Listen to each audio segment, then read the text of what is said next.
और एक चीज में तो साइंस जानने की कोशिश भी नहीं करता, पहले ही हाथ खड़ा कर देता है, टू होम, टू होम। ठीक है, चलो अच्छा, तुम्हें तुम्हें दुख है किसी बात का, तुम्हारे आंसू बह रहे हैं, ठीक है, क्या बता देगा साइंस? साइंस बता देगा कि दुख में, उदाहरण के लिए, ओ तुम्हारे ब्रेन का ये एरिया लाइट अप हो रहा है, ठीक है, बता दिया। बता देगा कि तुम्हें दुख है तो तुम्हारे भीतर अभी ये वाले केमिकल्स ज्यादा सीक्रेट हो रहे हैं। ये दुख थोड़ी है, दिस इज अ डिस्क्रिप्शन। बिल्कुल। This is a description, not an explanation.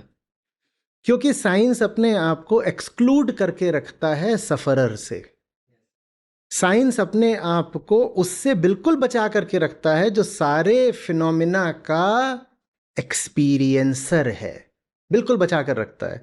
यही साइंस की लिमिट है, यही साइंस की लिमिट है। साइंस जो फिलॉसफी ही है साइंस की, वो डुअलिस्टिक है। Yes sir. वो कहती है मुझे अपने को तो देखना ही नहीं है, मुझे ये सामने रेडिएशन है इसको देखना है, इस पे मुझे प्लांक का कुछ लगा देना है, इधर चल रहा है अभी डबल स्लिट की बात करी उसको देखना है, मुझे उसकी इलास्टिसिटी निकाल देनी है, ये पेंडुलम है, हाँ इसका 2π√L/g, ये सब। मेरी जान निकल रही है, मैं सूख रहा हूँ, मेरी हालत ख़राब हो रही है, मेरा दोस्त तकलीफ़ में है, मेरी महबूबा भाग गई है, मुझे लग रहा है मेरे पैसे लुट रहे हैं। साइंस इसमें घुसेगा ही नहीं। साइंस को सारे फिनोमिना का जो एक्सपीरियंसर है, हाँ। उससे कोई मतलब ही नहीं है। साइंस की तो, साइंस का तो प्राइड है ये ऑब्जेक्टिविटी। साइंस ऑब्जेक्टिविटी में प्राइड लेता है और बहुत अच्छी बात है, लेकिन उसमें क्या होता है कि उसका जो क्षेत्र है वो मनुष्य से कट जाता है।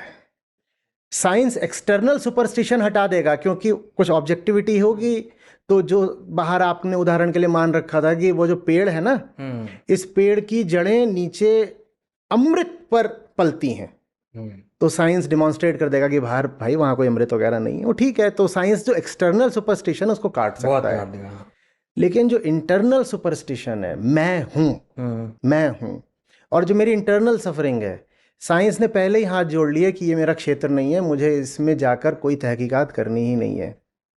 अब जो बाहरी जगत है, जिसकी खोज, ये जो फिनोमिनल ऑब्जेक्टिव यूनिवर्स है जिसकी बात साइंस करता है, अब अगर ये पता चले कि ये सब कुछ भी मुझ पे ही डिपेंडेंट है, ऐसा नहीं कि सिर्फ मेरी भावनाएं, मेरे विचार भीतरी हैं। सोचो, हम कहते हैं एक बाहरी जगत है, एक भीतरी जगत है, यही चलता है ना, एक क्लासिकल सेपरेशन। बिल्कुल बिल्कुल। हाँ। अब भीतरी जगत में तो साइंस फिर भी मान लेता है कि ये मेरा क्षेत्र नहीं है। भावना, विचार, करुणा क्या है, करुणा और दया में अंतर क्या है, साइंस वहां पर बिल्कुल मौन हो जाएगा, कुछ नहीं बता पाएगा। तो भीतरी जगत को तो लेकर साइंस हमेशा से मौन ही है। अब जो बाहरी जगत है, जहां साइंस की पहलवानी चलती है, दावेदारी चलती है पूरी, अगर इस शताब्दी में, इस शताब्दी से पहले ही पिछली शताब्दी के ही पूर्वार्ध में ये पता चलना शुरू हो जाए कि बाहरी जगत भी मेरा ही फंक्शन है, तो अब साइंस को इवॉल्व करना पड़ेगा। साइंस को भी अपने एजम्पशंस चेक करने पड़ेंगे, नहीं तो साइंस भी सुपरस्टिशन हो गया। साइंस भी तो कुछ एक्सियम्स पर चलता है ना। जी सर। अब उदाहरण के लिए साइंस कहता है कि आज जो लॉ है वो कल भी वैलिड होगा, इसको वेरीफाई या फॉल्सिफाई करके दिखाओ। तो फॉल्सिफाई हो जाता है, जैसे कि वही न्यूटन का सिद्धांत एक जमाने में आया था, ग्रेविटी फॉर्मूला दे दिया, लेकिन भविष्य में वैलिड होगा, इसकी कोई गारंटी नहीं। आज तक सारी गेंदें जो ऊपर गई वो नीचे आई है। तुम ये प्रमाणित करके दिखाओ कि अभी 2 मिनट बाद जो मैं गेंद उछालूंगा वो भी नीचे ही आएगी, इसका कोई प्रमाण है? नहीं है। आनी चाहिए, है ना। पॉपर, याद है पॉपर ने साइंस को लेके क्या कहा था? True science will always be falsifiable. और उसमें मजेदार बात यह थी कि पॉपर का ये वक्तव्य ही फॉल्सिफाइबल नहीं है। अरे वाह। तो साइंस सारे सुपरस्टिशंस काट सकता है, लेकिन जिस चीज को लेकर के वो मूक हो गया, वो चीज साइंस को खुद एक सुपरस्टिशन बना देती है। वो क्या है? अहंकार।